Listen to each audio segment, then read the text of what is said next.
Resuming debate, the Honourable Member for Beaches East York.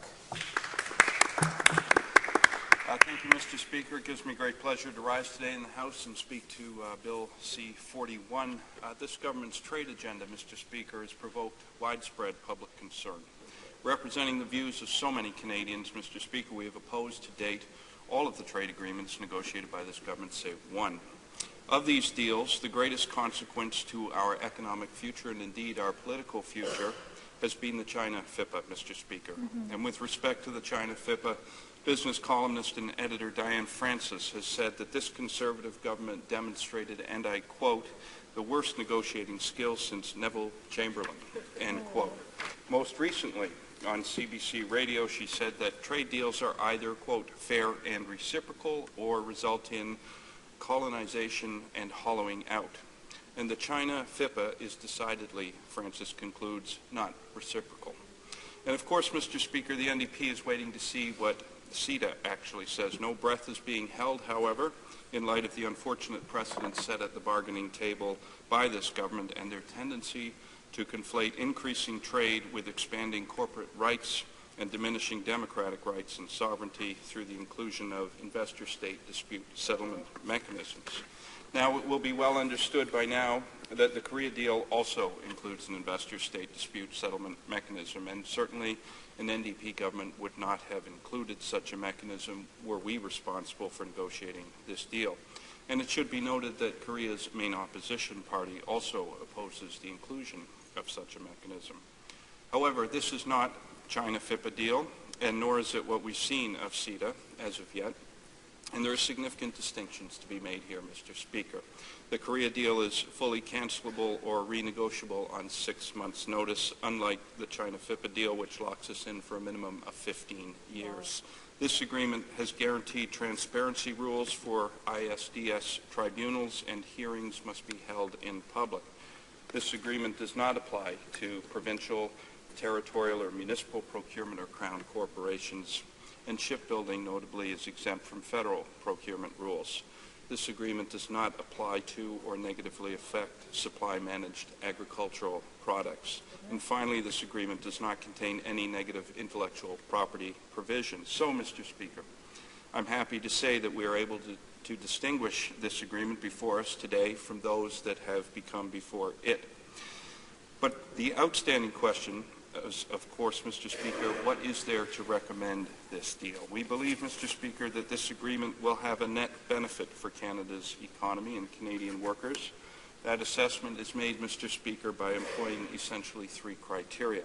Firstly, is the proposed partner one who respects democracy, human rights, adequate environmental and labor standards, and Canadian values? Secondly, is the proposed partner's economy of significant or strategic value to Canada?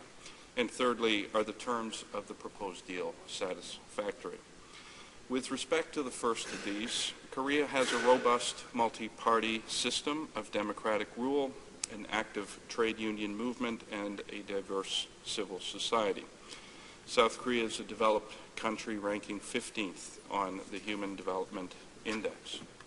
Mr. Speaker, on the matter of the Korean economy and its strategic economic value to Canada, Korea is a member of the G20. It has the 15th largest GDP globally, and it is our 7th largest trading partner. We are, however, it's worth noting, on the losing end of this trading relationship currently, with a trade balance deficit of about $4 billion and growing. It is unfortunate but important to note, Mr. Speaker, that in the 9 years that successive Liberal and Conservative governments took to negotiate this deal, Korea has moved forward with a free trade agreement with the European Union in 2011 and with the United States in 2012, and further free trade agreements are pending. As a result, the market share of Canadian companies in Korea has dropped 30% since the full implementation of their free trade agreement with the United States. The losses have been particularly heavy in the agri-food, seafood, and aerospace industries. The Canadian agri-food business which, Mr. Speaker, is a key economic sector here in Canada, responsible for 1 in 8 or 2.1 million jobs, was hit particularly hard. Similarly, Canadian aerospace industry was also hit hard. Exports to Korea dropped by 80%, from 180 million to roughly 35 million in the last couple of years alone. So it is well past time, Mr. Speaker, to ensure that Canadian companies and Canadian workers can take advantage of a fair and reciprocal and freer trading relationship with South Korea. That's why we see, Mr. Speaker, almost without exception, Canadian business representatives and Canadian labor across all sectors of the economy in support of the deal. There is a notable exception, Mr. Speaker, segments of the auto sector, important segments in the form of the Ford Motor Company and the union Unifor, in particular, have withheld support for this agreement. There are certainly positive provisions in the agreement for the auto sector, Mr. Speaker, but this is not to suggest that these concerns, the concerns of Unifor and Ford Motor Company, are unfounded. It is worth noting that last year Canada failed to attract a penny of the $17.6 billion invested globally in the auto sector. It is also worth noting that the United States succeeded in its deal with Korea where this government failed. They built stronger protections for domestic auto production into their agreement.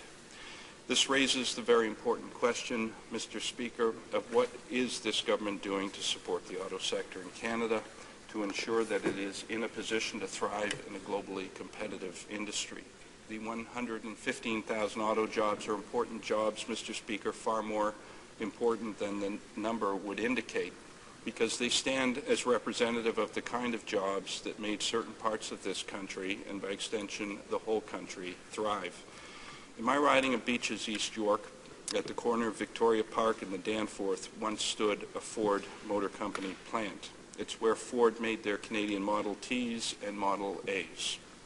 It became the first Canadian plant of Nash Motors and finally American Motors until it closed down. Now it sits next to what the City of Toronto calls, because of issues of structural poverty, a priority neighborhood. A strip mall now stands where that auto plant once did. Just outside the northwest corner of my riding is Toronto's Golden Mile. It was home to significant industrial concerns in the post-war period, Mr. Speaker, including a General Motors van plant. A Globe and Mail article from some years ago probably captured best what became of the Golden Mile. Quote, "The Golden Mile was a golden flame that burned brightly for nearly half a century until it was snuffed out by big box stores. Today it is the Eglinton Town Centre's towering pylon with a checkerboard of retail signage that stands tallest on the once proud strip. The Golden Mile Mall significantly houses a City of Toronto Social Services office, Mr. Speaker. So while we stand in support of this deal, Mr. Speaker, this is an issue that points to a broader economic context of this agreement.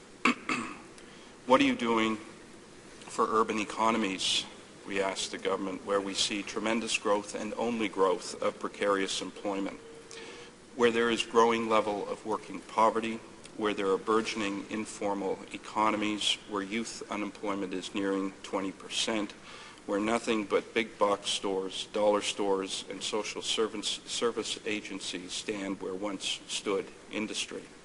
It's not about going back, Mr. Speaker. It's about moving forward. And I don't see an economic vision coming out of this government that addresses the economic needs of a vast portion of Canada and Canadians. Thank you, Mr. Speaker.